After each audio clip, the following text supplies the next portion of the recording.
welcome along to Buenos Aires, the home of the 2011 Personnel Argentina-Chile Dakar Rally. Coming up today, we have a look at all of the action from scrutineering. Firstly, with the bikes, Marc Coma versus Cyril Dupre. In the cars, it's going to be VW once more. Will Carlos Sainz make it 2 in a row?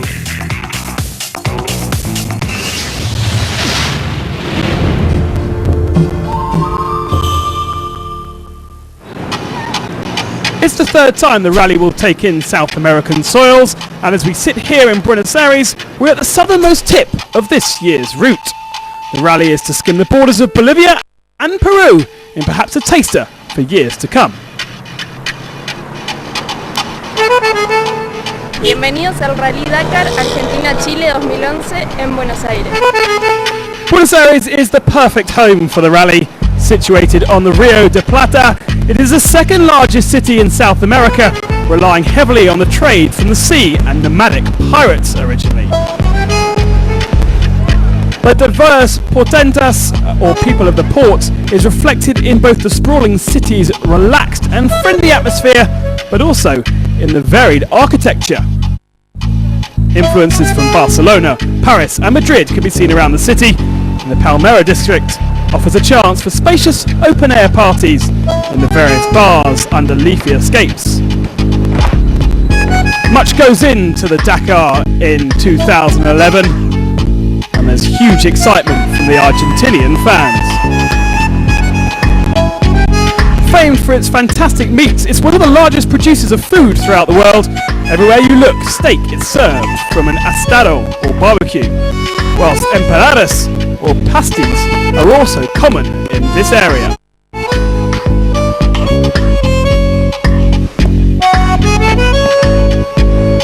We are in the middle of a bustling city in the middle of the hot summer, and it's a great place to kick off the toughest rally in the world.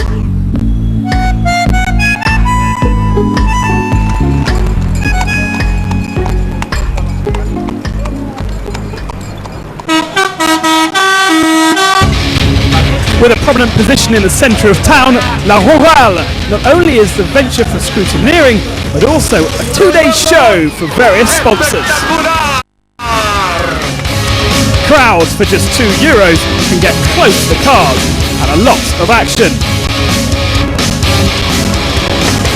La Rural is used to horsepower of a very different kind, as it holds a country show every year, but thousands of fans have come for the freebies.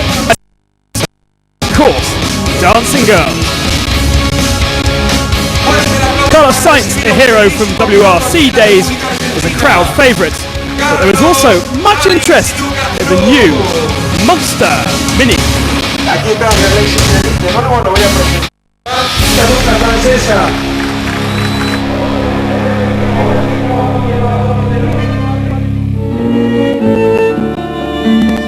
While the rally is based in Buenos Aires, the competitive stages begin from Cordoba, a day into the new year. The first competitive stage will be on day 2 of the rally, the 2nd of January, as we move up 4 days in Argentina before crossing the Andes in stage 5 and into Chile. The northernmost point is beyond Ica, which is a popular destination for the Dakar. Arica will be the place for the rest day on the border of Peru. The second week promises to be even harder than the first, as the Dakar heads back down to south through the Atacama Desert, over the Atlas Mountains once more, into Chileto, returning back to Buenos Aires via San Juan, Cordoba, then the final day stretching back to the capital. 5,000 kilometres of special stage makes it one of the toughest yet. C'est full de participation avec 430 It is full of competitors with 430 vehicles, which is a record for a South American Dakar. La première fois dans l'histoire du Dakar, ce sont les For the first time in the Dakar, the Argentinians are the most represented, à la fois en auto et first in the cars and also in the bikes. We're very happy with its record, which is not only a record in Dakar history, of course, but it means this is the biggest rally in the world still. Toujours tenant du titre du plus grand rallye du monde dans cette And that means we are very happy with this.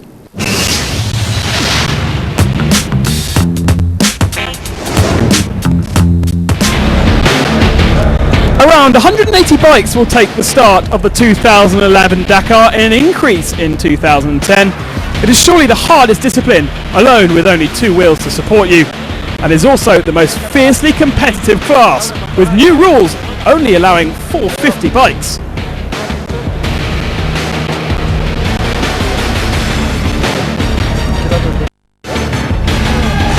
Cyril Desprez comes here as defending champion. After the first few days of 2010, it was clear that he was the man to beat. But having won last year's Dakar, he should be carrying the number one plate. His victories have always come with a number two.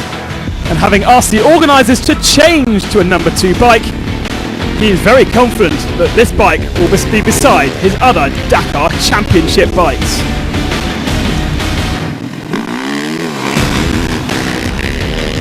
On a moins de puissance, donc forcément quand on veut réaccélérer, we have less power, so when we need to accelerate, bike needs a bit more time to get back up to speed.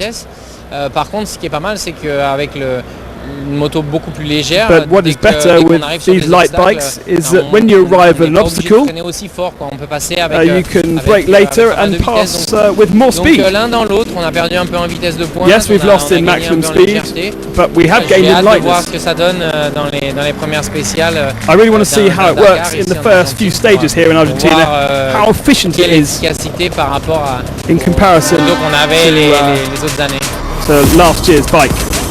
Stability in the team means Ruben Faria will once again support his Red Bull teammates and hope to get a stage victory as well.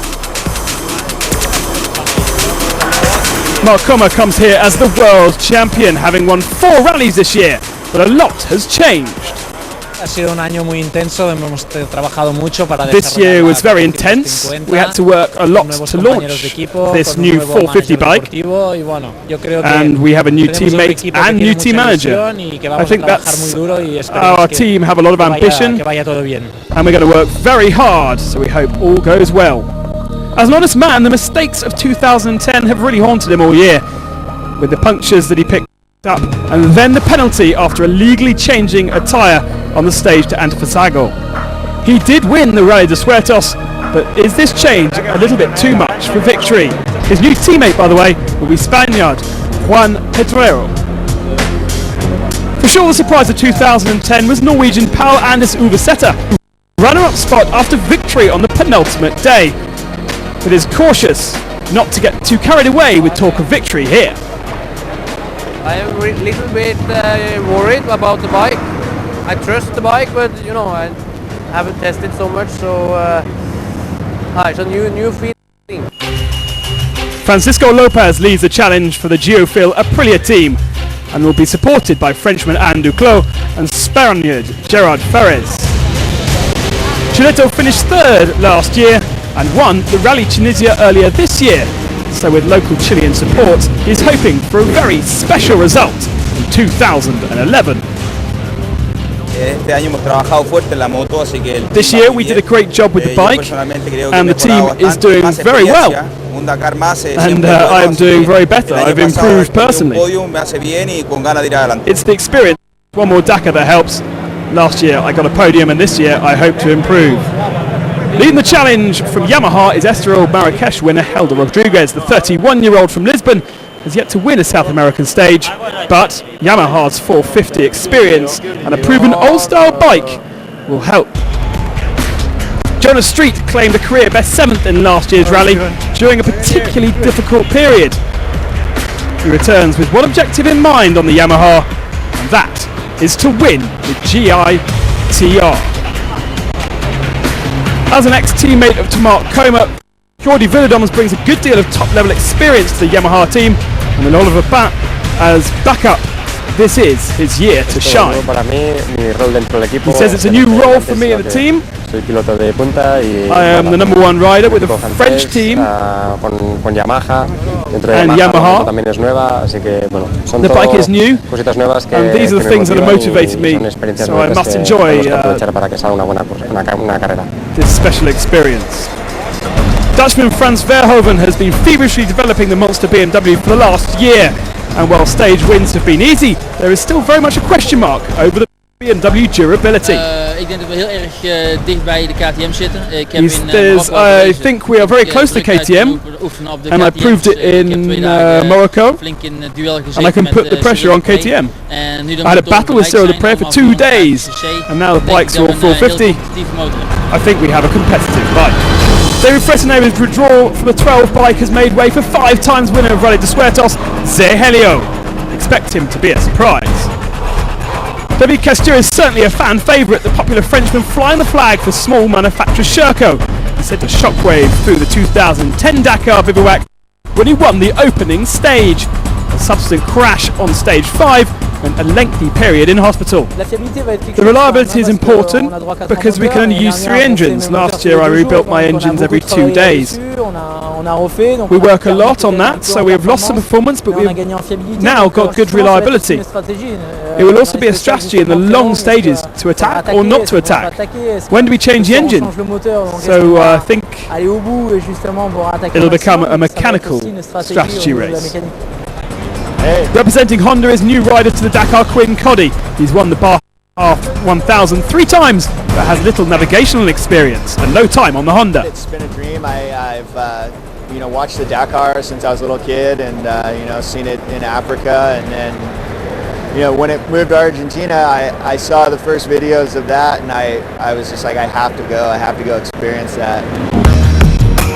In the quads, the Argentinian press have been focused on the Patronelli brothers. 2010 winner Marcos was a doubt after injuring himself in testing, but his ankles seems to be much better than he suggested. That is a shame for Czech rider Josef Matešek, who hopes to repeat his victory from 2 years ago. If all goes to plan, it could be a very interesting battle between the two.